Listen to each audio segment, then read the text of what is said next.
Então, prosseguindo, como estávamos falando, temos essas três teorias e a quarta que passa a ser uma evolução dela.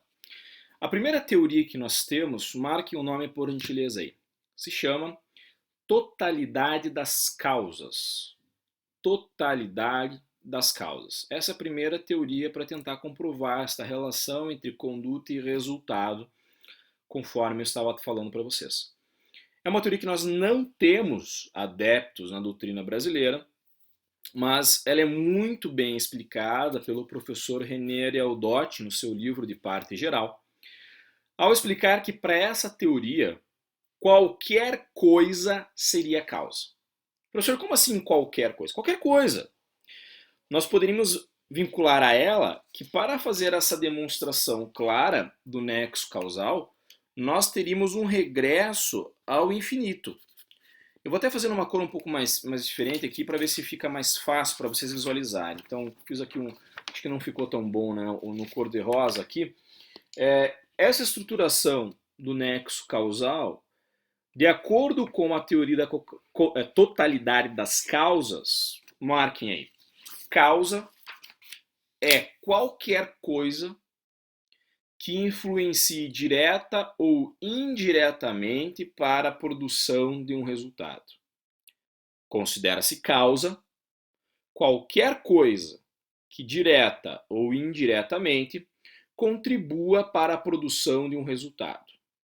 Então vejam, essa teoria ela tem um problema, ela pode retornar ao infinito, porque eu perguntaria, ora, o sujeito que matou, mediante o uso de um disparo de arma de fogo, a vítima, quem é causa? Bom, é o sujeito que dispara, mas é também o sujeito que fabrica a arma, que fabrica a pólvora, que fabrica o projétil, que vendeu a arma, os pais do cara que fizeram ele, os pais do cara da fábrica de arma, e assim vai. Ou seja, nós teríamos um verdadeiro regresso ao infinitum, né? Um regresso ad infinitum, utilizando a expressão latina. É óbvio que isso aqui não faz sentido, porque se qualquer coisa considera-se causa, nós poderíamos utilizar até elementos que não têm vinculação nenhuma com a nossa conduta, como o exemplo do raio do sobrinho sobre o tio. Ou seja, para a teoria da totalidade das causas, a causa considera-se um adubo, do qual o resultado é um crime. O fruto dessa produção natural é um crime. Este é o fruto, é o crime. E essa causa é o adubo, que faz crescer a planta. Sobre isso, curiosamente, nós tivemos um trabalho bastante pioneiro, bastante interessante, aqui de um professor da Universidade Federal do Paraná, do curso de Geografia. É uma obra que eu considero extremamente interessante para a leitura sobre o assunto. Tomando mate, aqui estamos em casa, fica mais fácil, né? Mas vamos lá. Que se chama Clima e Criminalidade, professor Francisco Mendonça. Essa obra ele faz um ensaio entre a temperatura do ar e a incidência de criminalidade urbana. A pergunta que originou essa tese dele é: quanto mais quente ou mais frio, tem diferença para a prática delitiva? E observem que se nós adotássemos a teoria da totalidade das causas, a resposta teria que ser positiva. Sim, há uma diferença. Quanto mais quente ou menos quente, mais ou menos crimes. Porque para essa teoria é qualquer coisa que adube a árvore, sacar? Que faz a árvore crescer. É óbvio que na pesquisa o professor comprova de uma forma magistral em alguns dados, que tem umas tabelas bastante interessantes até aqui. Ele traz comparações de calor do Rio de Janeiro, faz umas comparações também em várias cidades, Paraná, Rio Grande do Sul, Rio de Janeiro, ele pega índice de vários estados e verifica que não há essa proximidade diretamente linkada entre o que vai ter um resultado delitivo ou não. Eu queria até achar que os gráficos que ele apresenta, ele faz aqui uma discussão toda que há um leve aumento quando sobe um pouco a temperatura e há uma leve, mas há uma preservação em muitas cidades por conta disso, de modo que nós não podemos afirmar que realmente exista uma conexão direta entre o clima e o resultado final, né? Aqui, ó. Então ele vai dizer que não se observou aqueles provenientes quanto ao aumento, né? Ele vai querer afirmar que isso há uma conclusão depois dele, que a pequena flutuação que há possui essa vinculação por conta de dados, mas aqui é óbvio que essa observação não é somente do clima, é o que ele vai falar, que esse aumento se dá também por por outras condições, como questões socioeconômicas, questões de relação política, geográfica, etc. Não é só o clima que levanta. Por isso, a gente sabe que fenômenos da natureza não são conduta, logo não tem como ter essa vinculação. Essa seria a primeira teoria. A segunda teoria que nós temos é a chamada teoria da causalidade adequada. E é justamente a teoria que é adotada pelo Código Penal no artigo 13.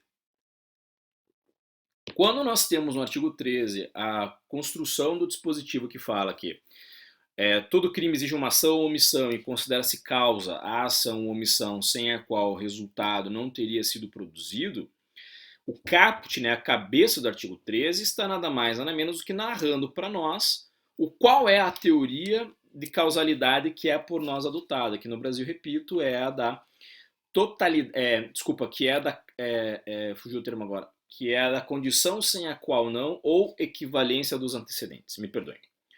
Essa é a teoria que o nosso código adota no artigo 13, a equivalência dos antecedentes, também chamada de teoria da condição sem a qual não, ou conditio sine quo non, do latim. Essa é a teoria por nós adotada, que é justamente esse esquema gráfico, conditio sine quo non.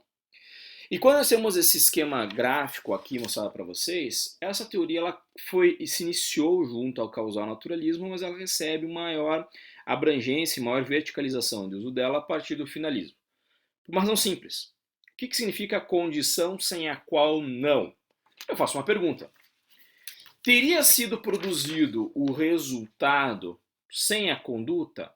Ora, se a nossa resposta for negativa, repito, pergunto, existiria o resultado sem a conduta? Se a resposta for negativa, significa que nós estamos diante de uma situação onde há anexo de causalidade. Há anexo de causalidade. Eu preciso fazer a pergunta. Só que é óbvio que se eu fizer a pergunta errada, eu vou retornar também num regresso ao infinito. Então, para evitar que se tenha um regresso ao infinito, o que o finalismo faz é vincular junto à conduta o elemento subjetivo. O que isso significa? Eu faço a pergunta sem a conduta X, com dolo. Ou seja, se João não tivesse disparado querendo matar José, haveria o resultado do homicídio? Resposta não. Então nós estamos diante de uma situação onde há anexo causal. É isso que é importante para essa teoria. É o que está expresso no nosso código. Além dessa teoria que é adotada como regra para nós o código, nós temos um parágrafo primeiro. O parágrafo primeiro vai ter algumas expressões ali sobre causas supervenientes. Vai dizer que a causa superveniente é relativamente independente, ela se somatiza ao caso, exceto se por si só produzir o resultado. Essa expressão que existe no parágrafo primeiro, ela nada mais é do que a adoção por excepcionalidade, esse é o entendimento majoritário da doutrina. Alguns autores vão dizer que não, que o parágrafo primeiro continua sendo a teoria da equivalência dos antecedentes. Mas o entendimento majoritário em solo nacional é de que no parágrafo primeiro nós estamos diante do uso da chamada teoria da causalidade adequada. Esta seria a terceira teoria, causalidade adequada. Professor, para que serve essa teoria? Essa teoria serve para definir que é causa aquela que tiver o resultado mais provável. Professor, não ficou claro isso. Considera-se causa aquela que for a mais provável de ter produzido o resultado. Vamos a um exemplo bem idiota. Vamos supor que um sujeito está dirigindo seu carro de madrugada numa via e ingeriu uma quantidade X de álcool. Ao longe vê lá um pedestre fazendo um Cooper noturno, alguma coisa, e ele então resolve, ele vê a pessoa à distância, tem o tempo suficiente para planejar, para planificar, vamos imaginar que seja possível entrar na cabeça do cara para fazer isso, porque é um exemplo acadêmico, tá? Ele pisa no freio ao chegar perto do sujeito que de repente resolve fazer o contorno da curva correndo na rua. Ele pisa no freio, mas o freio não funciona. Dá outra pisada no freio, o freio não funciona novamente. Então ele atropela o sujeito tem lesões corporais gravíssimas ou morre, enfim. Chega a polícia, ele mesmo liga para o socorro e vê que ele está alterado por conta de embriaguez. Pisa no freio, depois vê que o sinal do freio funciona normalmente, ou seja, foi uma falha momentânea. A questão é, qual é a causa mais provável para a autoridade no local de análise do crime? A embriaguez ou o freio não ter funcionado? Óbvio que é a embriaguez. Não estou dizendo que é a análise correta, estou dizendo que é a mais provável. A teoria da causalidade adequada, prevista no parágrafo 1º, ela serve para nós para tentar resolver a discussão de causa quando tivermos mais de um fator, mais de uma conduta, mais de um elemento influindo para o resultado.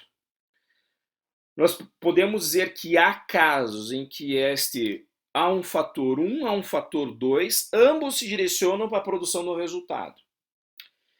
Hipótese 1.